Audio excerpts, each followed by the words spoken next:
got the Senate. Yeah.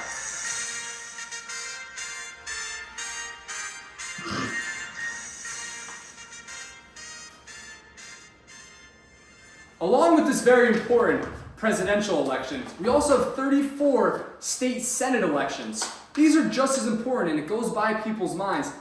Each branch of government is supposed to have an equal power, right? So the presidency is just as important to win, give or take, as the Senate or the House may be. So with 34 open seats available in this Senate election, there is a lot that could happen, okay? I want to start us off on the West Coast.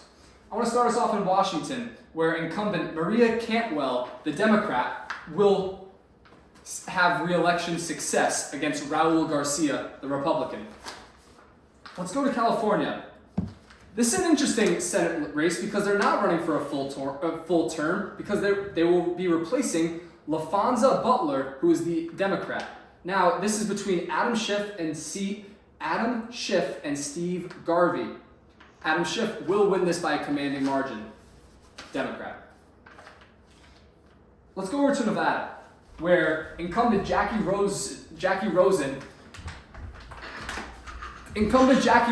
will take on Republican Sam Brown. I fully expect Jackie Rosen to hold on to her seat as the incumbent Democrat in the Senate.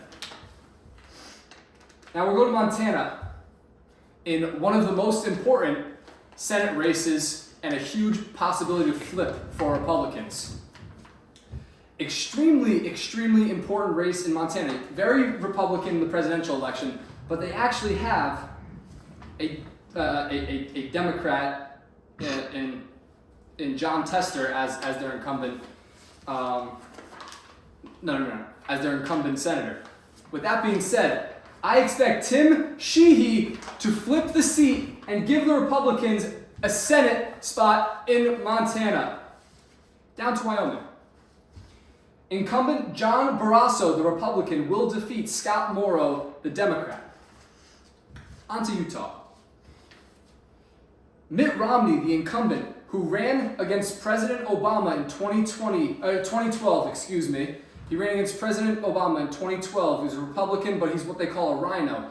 He's a Republican on paper, but he votes in favor of the Democrats very often. This is very important for the Republicans to note. His seat is up for grabs. He's not running for re-election. And it's up between Caroline Gleich, the Democrat, or John Curtis, the Republican. And my edge goes to John Curtis, the Republican, will take the state of Utah. Now here's a very important race down in Arizona. Kari Lake is trying for a second time, just like she did in 2020, to get a seat in the Senate. She is flagged by a bunch of scandals for doubting the 2020 election. With that being said, they could have picked a much better candidate in the state of Arizona, the Republican Party. It's going to be a very, very tight race, but I expect it to go to the Democrat Ruben Gallego because of Kari Lake's faults in the 2020 election cycle. She was too heavy on Trump and not enough on herself. Thank you. In the state of New Mexico, incumbent Martin Heinrich will defeat Nella Domenici. Martin Heinrich is a Democrat defeating Nella Domenici, the Republican. Now we're going to go to North Dakota. North Dakota is also an important race, and that's for incumbent Kevin Cramer will beat Katrina Christensen in North Dakota. In one of the two elections going on in the state of Nebraska, we have a special election and we have a regular Senate election. In the special election, there's a very interesting story. It's independent Dan Osborne versus the Republican Deb Fischer. Deb Fischer, the Republican, is the incumbent. Dan Osborne is a former, let me get this right so I don't offend him. He is a former labor union leader and served in the Navy for our country. Great story, Dan. Unfortunately, it won't be enough to unseat the incumbent Deb Fischer, the Republican. Now on to the second Senate race in Nebraska. The incumbent Pete Ricketts versus the Democrat Preston Love. No relation to Jason Love. Preston Love, the Democrat, will not prevail. Pete Rickens will hold his seat as the other senator in Nebraska. Move down to Texas, where a very popular name in the incumbent, Ted Cruz, is up for re-election against Colin Allred. Support for Cruz has been dwindling. Granted, not enough for him to lose. He was winning re-elections by double-digit margins. He won't this time. He'll win by 6 to 7%. But as Texas does shift towards the left, so do their Senate voting. Ted Cruz will take the state of Texas. On to Hawaii, where Mazie Hirono, the incumbent Democrat, will defeat Bob McDermott. Hawaii is simply just not going to be voting Republican anytime soon for any of their positions, and that is what it is. Now on to the state of Minnesota, where Amy Klobuchar, the incumbent Democrat, seeks re-election against Royce White, the challenging Republican. I fully expect this to be a blowout. Far more than the presidential election, where I expect Vice President Harris to win by a smaller margin, Amy Klobuchar will win Minnesota by a commanding margin. On to Missouri, where we have Lucas Kunz versus Josh Hawley.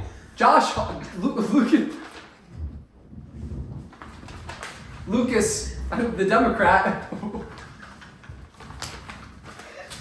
Lucas, the Democrat, will lose to Josh Hawley, the young Republican, who I feel has a very bright future in politics. He might even be president one day. On to Wisconsin. This will be a top 3 close race in the Senate this year, margin-wise. We have Tammy Baldwin, the Democrat, versus Eric Hovde, the Republican. I expect Eric Hovde, the Republican, to take this seat. On to Mississippi, where incumbent Roger Wicker will beat Democrat Ty Pinkins, and the Republicans will hold on to their seat in Mississippi. On to Michigan. This will also be an extremely tight race, where Republican Mike Rogers is trying to take on Alyssa Slotkin. Unfortunately for the Republicans, their run of success will not continue. Alyssa Slotkin will win the Senate seat in Michigan. On to Indiana. Mike Braun, the incumbent Republican, is running for governor, which opens up the Senate seat in Indiana. That being said, Indiana has no plans on shifting to the left. Jim Banks will beat Valerie McRae in that Senate election. And on to the most important and the closest Senate election of the entire cycle, Ohio, where we have the incumbent Sherrod Brown versus Bernie Moreau, the Republican. Polling data has Brown had Brown up, the incumbent Democrat, had Brown up for the majority of the cycle, but the new Emerson College poll, which is actually left-leaning, has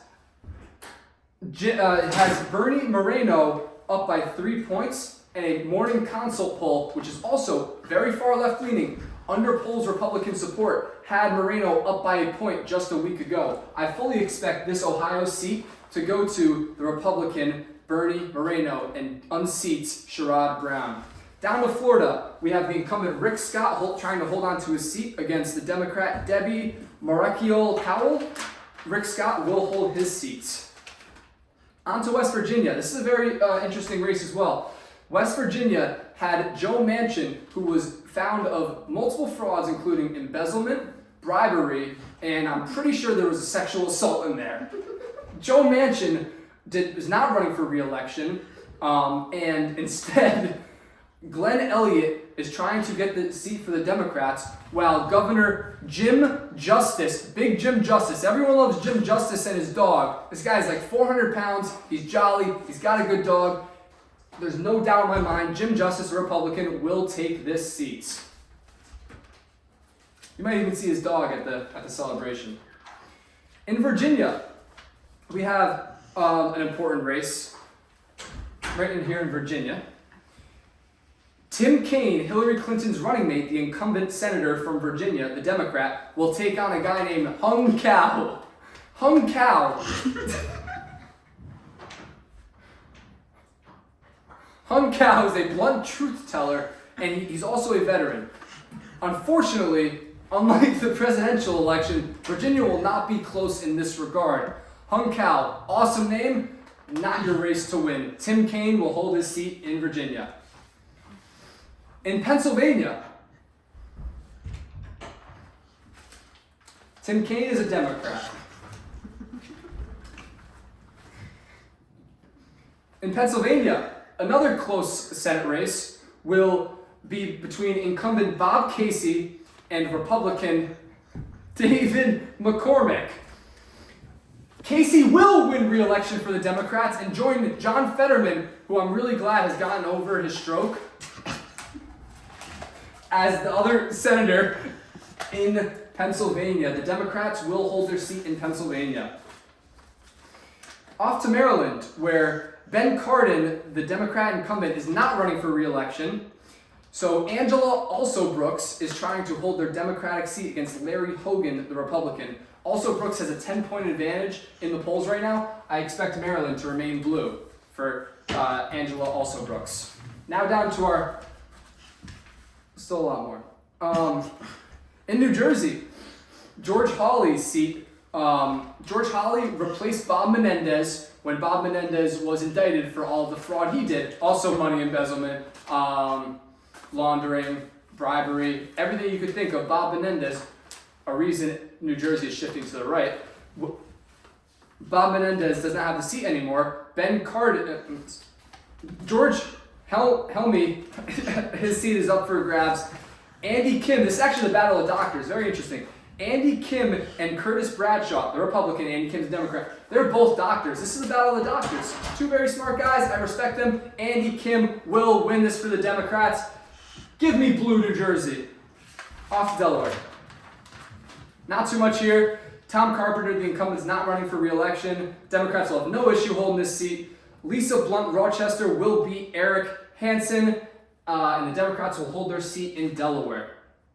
Off to my home state of Connecticut. Chris Murphy, even with the money going missing scandal, Connecticut is nowhere near ready to elect a Republican senator. Chris Murphy, the incumbent Democrat, will hold his seat against Matt Corey. On to Rhode Island, where Sheldon Whitehouse, the incumbent Democrat, will hold on to his seat against Patricia Morgan. Same thing with Massachusetts, and the extremely popular Elizabeth Warren will beat John Deaton. And in New York, Kristen Gillibrand, the Democrat incumbent, will beat Mike. Even after Mayor Eric Adams' scandal and the increasingly negative feelings towards the Democrats in New York, there is no chance that the Republicans take this Senate seat. This will stay with the Democrats. Up to Vermont. Interestingly enough, Bernie Sanders is up for re-election again. So he's an independent, but he's an independent for Vermont, and he's also the most liberal senator in the country. So it counts for the Democrats, even though he's an independent. There we go. Beautiful. And in Maine, a three-person race between David Costello, the Democrat, Demi Kuzanas, the Republican, and Angus King, the independent incumbent senator. Angus King, the incumbent senator, will hold on to the independent seat, just like Vermont and Bernie Sanders. And I apologize, viewers, I'm off my game. I haven't had a lot to eat today. Last election I forgot was Tennessee. How could I forget the great state of Tennessee, Morgan Wallen, those volunteers, Tennessee, and Marsha Blackburn, the incumbent senator, will win re-election, giving the Republicans a 52-40